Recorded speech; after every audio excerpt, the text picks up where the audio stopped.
Hello, welcome, and thanks for joining us for this presentation, Cloud-Based Automated SoC Design for an Intelligent Sensor. I'm Tim Whitfield from ARM. I'm going to provide a brief introduction and just a little bit of context on the landscape, why ARM are working with eFabless and Mentor. I'll then hand over to Jeff Dicorpo of eFabless to talk about the eFabless platform, followed by Jeff Miller of Mentor, who will take you through all of the implementation details. And then the original Jeff will return to sum things up and show you how to get started with your SoC project. So as I say, let me provide a little bit of context. We at ARM have always said ecosystem is at the heart of ARM's success. We're only really successful when our partners are successful. And we've always worked closely with our ecosystem partners, whether they're silicon partners or tools partners, the whole ecosystem, with the goal of reducing risk, reducing cost and time to market for our silicon partners. And as we transition to what we're calling the fifth wave of computing, we envisage even more intelligence embedded absolutely everywhere, these trillions of connected devices that you hear us talk about. For sure, enabling this world will require new ways of building silicon and probably enabling designers who are less familiar with traditional SoC design. So one of the ways to do this is to continue to expand that ecosystem and leverage platforms, open platforms like eFabless, who bring together communities, IP, tools, and facilitate rapid design and prototyping of custom silicon. Certainly one of the perceptions faced by businesses and designers who are considering custom silicon is the high cost and high risk, especially when you consider you have to stand up compute infrastructure, EDA tools, not to mention the specialist design teams.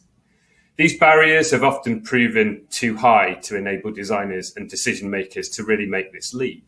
The risk versus reward is perhaps just a little too large using these traditional approaches.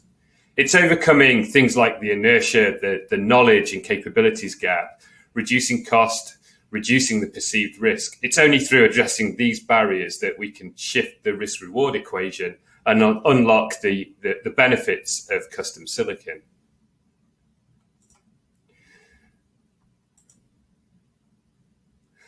And that's what ARM has been doing with our business model changes, such as flexible access, really reducing the upfront cost and risk of IP licensing, as well as with eFabless and now Mentor, extending our ecosystem to provide ARM-based solutions that break down the design barriers as well.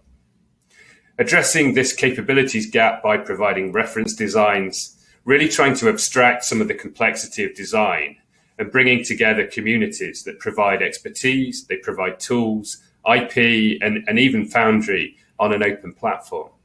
A trusted platform which significantly reduces these unknowns and reduces the risk with industry standard IP, industry standard tools, and providing a predictable path to silicon samples on a single secure platform.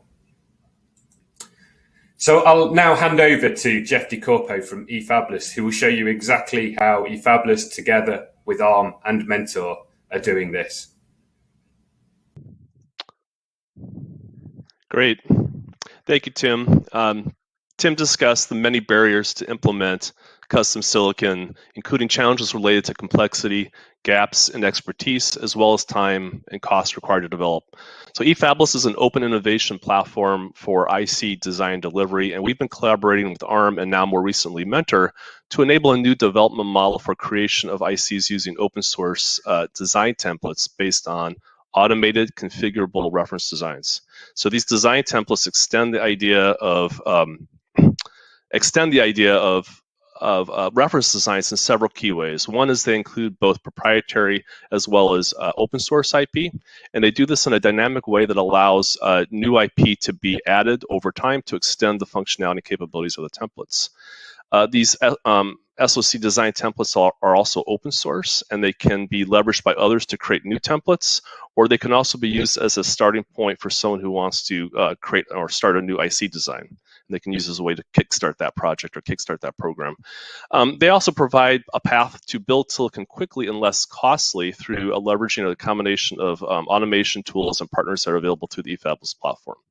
So let me talk a little bit about kind of how the overall model looks. The SoC design templates facilitate a simplified and streamlined development flow for the creation of custom silicon. And the process begins with a web-based tool that allows a product designer or an IC designer to build a configuration based on options available from a particular design template. After saving the configuration, the designer uses tools on the eFabless platform to create a block-level model for the SoC derived from all the data that they configured using the web interface. The tool further generates a complete set of design files from the model, including all the Verilog source, firmware, and test benches. The design can be further customized or extended, but then after that, physical implementation, the tape out is streamlined through a pre-configured design flows and automation that are to enable kind of rapid delivery of silicon.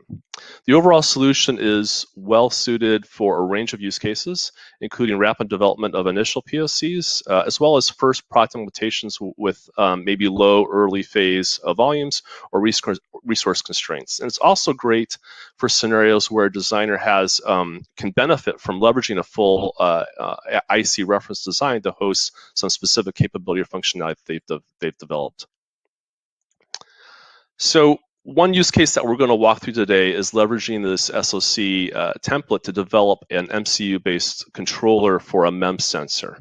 The block diagram on the right shows a design that we're going to implement, which is a controller for a fluid ultrasound transducer. The design incorporates a front-end custom analog block for signal conditioning and interfacing with the MEMS device itself. The Raptor is an SoC design template that we've developed with ARM, and it features a Cortex M0 processor. And the template is going to be used to build the architecture, the overall architecture for the SoC, as well as to configure other peripherals for the system based on specific requirements that for that particular device and application. So in an example like this, a company who has an IP for a sensor or a matching analog block, they can build a full controller without needing specific expertise for M-class controller design or experience qualifying and integrating the various peripherals that they might need to complete the complete functionality for that controller. So as part of the development flow, a designer imports their custom analog block front end into the platform. The reference design also includes an example of an analog block that demonstrates kind of how to build a digital wrapper to interface with the bus required by the system. So let's talk about the first step, which is really building the configuration using for the SoC using these web-based tools that I mentioned earlier. So the tool basically guides the customer and designer through a stepwise process, directing them to kind of select options from a set of drop-down menus. These options include things like the core and memory configuration, clock sources, but it also includes populating each of the buses with a selection of peripherals from a list of proven IP or silicon proven IP that's compatible with this template. There are fixed aspects of the design. These include things like the bus architecture, the number of CPUs, memory, clock system, reset logic, etc. Right? But the templates are also extendable, as I mentioned earlier, through compatible IP that's added to the eFabless marketplace over time. So as this become available, those are just additional options that a user can select from to configure and populate a particular template. So as the user makes selections, the tool provides real-time estimates for the overall parameters, including die area, I/O count, and part costs. A user can evaluate the feasibility of a configuration and experiment with different trade-offs affecting estimates for PPA and costs. So as a final step of the process, the user reviews a specification for the SoC. Saving the configuration enables the designer to create a project for automatically generating the front-end design. And alternatively, if they don't want to design it themselves, they can submit a request for an eFabless design partner to complete the design for them as a turnkey service offering. So the project that we just populated using the web forum, the user basically would save that as a configuration, and from that they can take that into the front end, or the first part of the front end flow, which would generate a block level model. The designer can review parameters for each of the blocks, including things like base addresses and IRQ mappings and IO cells. Here, they can actually modify the model further by either adding or removing additional blocks. But once they're ready, they basically select a menu item, from the tool that will basically generate a complete set of design files. The design files include everything from the top-level netlist to all the underlying Verilog source. It also includes kind of a complete set of firmware stub files that's based on the final memory map for the configuration. It also includes an array of test benches that have been selected based on the peripherals and options that were configured by the user during the first step. So from here, the user can do further customization or modify the design. They can extend the test benches or the firmware that's been provided, right? They can also start and do some of the simulation here to kind of test functionality or to do some functional verification, or they can defer that to a later step that Jeff's going to talk about in the next section. So once complete, the design is exported to an EDA design flow based on Tanner EDA tool suite from Mentor. So we are super excited about announcing the support for the Tanner EDA tools on the eFabless platform. The remainder of the presentation, we're going to show you how you can implement this design using the Tanner tools. So the tools are available as a pre-configured and optimized design flow accessible through a virtual desktop on the platform. This is available instantly, and is hosted on a server that resides within a very secure Amazon VPC environment. The desktop is accessed through kind of a standard web browser, so it's very easy to use, and is set up with all the EDA tools and Foundry PDK and design files required to implement the design. This also includes all the required IP that's been automatically imported from the eFabless marketplace that's been based on the design configuration.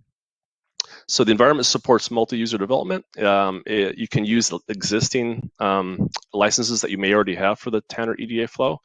And then from here, I'm going to turn it over to Jeff to walk through the design implementation steps using the Tanner tool suite. All right. Thanks, Jeff. So, I think I want to take you through a very quick tour of how you go through the process of going from this high-level design based on the templates to adding some custom IP and eventually, taking through the design all the way through tape out. And so here we have an example design flow that customers might use in order to take this design from start to finish. And so we'll go through this process in a little more detail, but ultimately it's going to be schematic capture, analog simulation and analog, so the analog design process, analog implementation, and then ultimately system assembly and chip assembly, and then some verification and analysis. So I'll take you through the steps here, and you can see how this kind of fits together. Now, it helps to have an example to kind of work through here. And so here's our example design that Jeff started introducing earlier. And so, this has in our ARM core, it has lots of peripherals and memory, stuff like that. But the core of this system is this ultrasonic transducer. And so we need to be able to both drive that ultrasonic transducer as well as receive the sound wave coming back. And those are at very different levels. And so there's some really interesting analog electronics that go into this that make that possible. So you need, for the transmit pulse, you'll need very high voltages. 12 volts, is pretty high for an IC voltage. And of course, the microcontroller running at 3 volts, that's going to get boosted up using the level shifter. At the other end of the spectrum, when the sound wave comes back, after all the losses in the system, we're going to be getting back signals at the 500 microvolt level. So we've lost something like 4 orders of magnitude in terms of signal by the time it's coming back. And we're going to need to detect that very small returning signal. And we're going to need to, detect, do a threshold detect and get that information back up to the Cortex M0. The Cortex M0 has a number of flexible peripherals, some timers and things like that, that allow us to accurately measure the amount of time that passed, and that gives us the distance to the edge of the container in this case. So, we start designing this block by understanding its behavior and by doing a top-down process of filling out its functionality.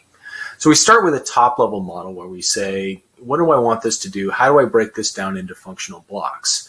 And it's really helpful to have a model that you can actually simulate, because now I can experiment with design ideas and compare that against both the ARM core on one side and the sensor model on the other. So you really need a model of the sensor. And so we've got a process for taking a MEMS sensor that has been designed and fabricated off die and generating what we call a reduced order model, which captures the detailed behavior of that device but is simulatable like in a electrical SPICE engine. And so that'll be expressed in Verilog A format. Then we have, of course, the APB interface. This is the interface between a peripheral block and the ARM controller, the ARM peripheral bus. And that is going to be in Verilog D, because that's, digital functionality. And then finally, we have our analog components, and we're going to start designing those at the top down using high-level languages like Verilog A or Verilog AMS even. And then, after we've got that all up and running and simulating, then we can start filling in the more detailed design. So here you can see my system in operation here using the high-level model. So I have my high-voltage pulse waveform. That's a very high voltage.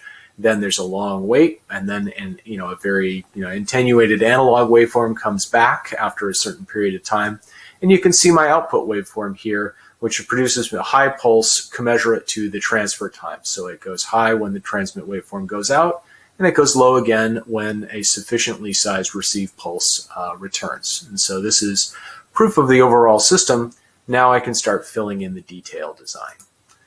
And so that detailed design is, what we call analog or full custom block implementation. And so this, is a process of editing schematics. And so we work with a particular foundry partner for each design that we're doing. And that foundry partner has a list of devices that are fabricatable in that process. And that's a key decision here, because we need 12 volts as well as very sensitive analog components. And so all of those different types of devices are available in the PDK.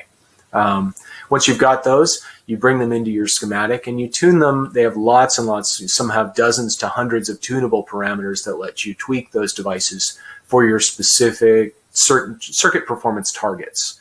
And then you get into a very tight loop iteration with your SPICE simulator. So you're doing tweaking the design and doing more SPICE simulations until you get things optimized just the way you want. After that process is complete, then you can push that design over to the layout. That's going to automatically generate your P cells, generate layouts for the individual transistors based on those parameters that we specified during the design. This automatically generates the associated layout.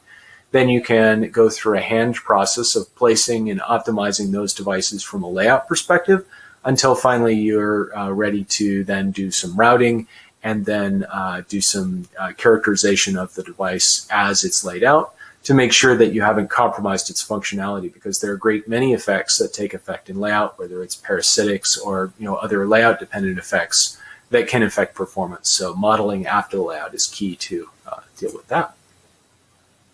So once you've got your analog block implemented, it's important to bring that back into the overall system and do a system level simulation using as much detail as you can from the various levels. And so here I've got the output waveforms from a system level simulation of this whole chip. It's got the reduced order model of the MEMS sensor. It's got a simple system model. It has the ARM core. It has the analog, analog and behavioral systems all in there.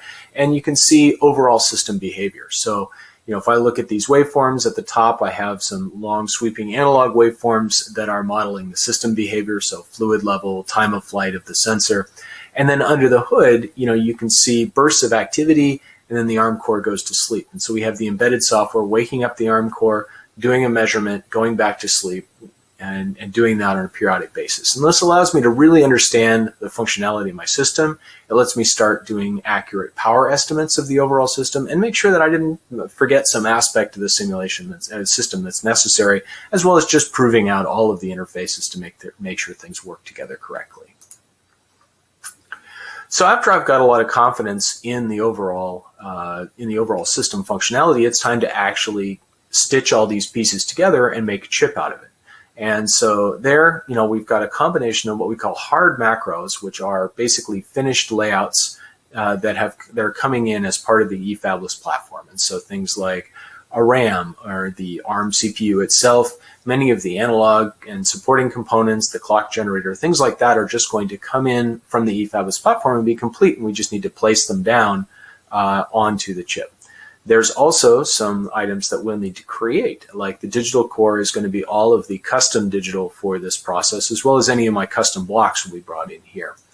Then we can optimize this top-level placement, move things around, get them in a nice place, assemble a pad frame with all of our input and output signals around the periphery here, and then do a top-level route, which allows us to place the pins around the edge of the digital core and make sure that everything is, we've left enough space for interconnect between the systems.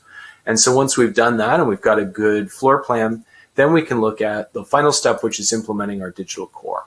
And so the digital core takes all of the RTL code, all of the Verilog code across everything that's custom. So everything that's not the ARM core goes all together into this main digital core. And we synthesize that, go through a process that is, in contrast with the analog, very highly automated. And so we're going to go through synthesis and automated place and route in order to essentially like compile, almost like a software compilation process of, automatically going through, compiling that RTL code into a gate level netlist, then doing placement, clock tree synthesis, automated routing, and legalization and timing analysis to take that from RTL code all the way through to finished layout in a highly automated fashion.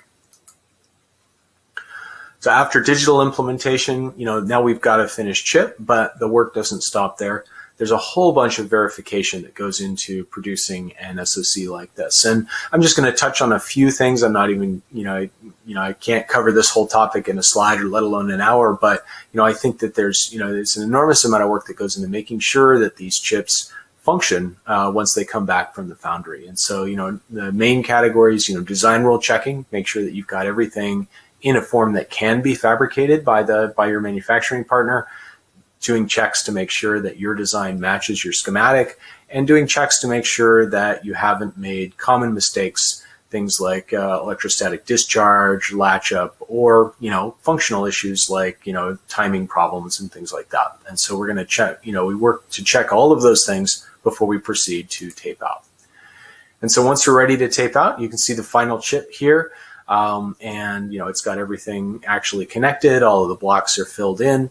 Now there is one missing piece here, and that's the RAM. That's because the foundry tape-in flow actually does insert some of the IP there. So the chip is actually finished at the fab, but you've got a number of chip finishing tasks, metal density and things like that, and then you tape it out, and then the foundry takes over from there and starts making your photomasks. So to take you into what happens after you tape out with selecting manufacturing partner and all that, let me pass it back over to Jeff. Great, thanks, Jeff. So where do we go from here? So on the eFabless platform, we provide a direct path for fabrication with the foundry. Samples are delivered leveraging foundry-sponsored MPW shuttles, or as an alternative, we can also arrange for a dedicated multi-layer mass shuttle that, in addition to supporting initial samples, can also support initial volumes you might need for production for, let's say, the first year or so. Fabrication costs can be very affordable. They can be as low as $26,000 on an 80 nanometer node, as an example. And so there's options for either delivery of bare dies or packaged parts, and then for customers who need it, there's also we can also provide development for evaluation boards as well. So for projects that are moving beyond kind of samples and initial volumes, there's a process that exists to transfer the project to an eFabless partner, kind of for long-term production support.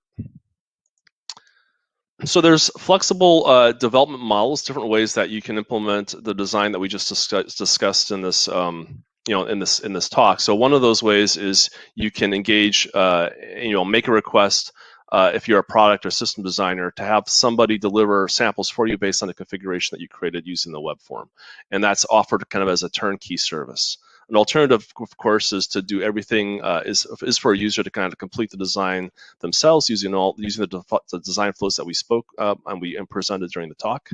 And then lastly, as an alternative, a user may decide to do part of the design themselves. Let's say like the front end part of that and have a design partner kind of help them with the physical implementation.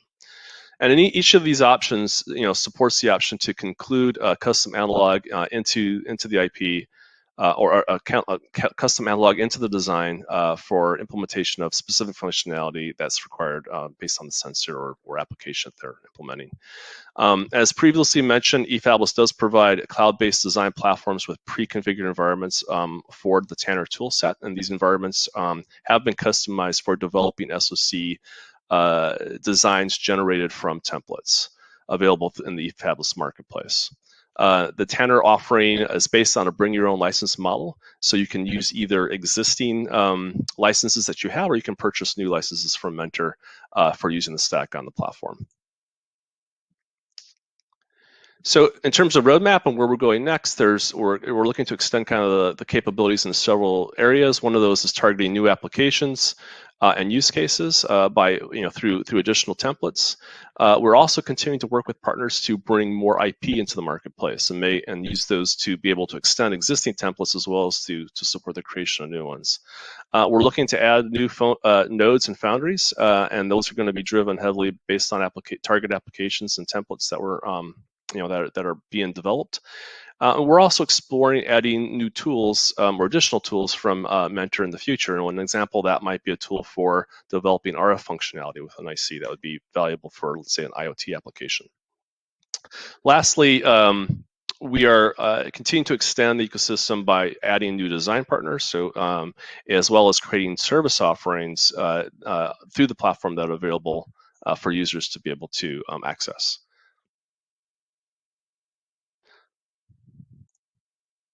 Okay, so we are really excited about what is enabled by this development model coupled with the capabilities from Mentor. We see this step as increasing the design applications and requirements that can be addressed. If you're interested in learning more, there are several things I can point you to. So one of those is to go to our site and experiment with configuring your own version of the design templates, including the Raptor template that we showcased during this talk. If you've registered on the site, which is free, you can, of course, create your own project based on your configuration into a workspace, and you can experiment with modifying the design yourself. You can also ask us about enabling Tanner EDA tools on the platform for your project. And with that, you can customize the design and complete the implementation of Fabricate samples through the eFabless platform. And for those of you who want to understand kind of how these SoC design templates actually work, you can go visit our GitHub repo under github.com/eFabless. You can clone the SoC design template for Raptor that we showed here. And you can explore a bit, experiment a bit with that and see if you can create your own template. And maybe that's something that we could potentially feature on the platform in the future. So with that, I want to thank you very much for your time today, and really hope to see you on eFabless. Thank you.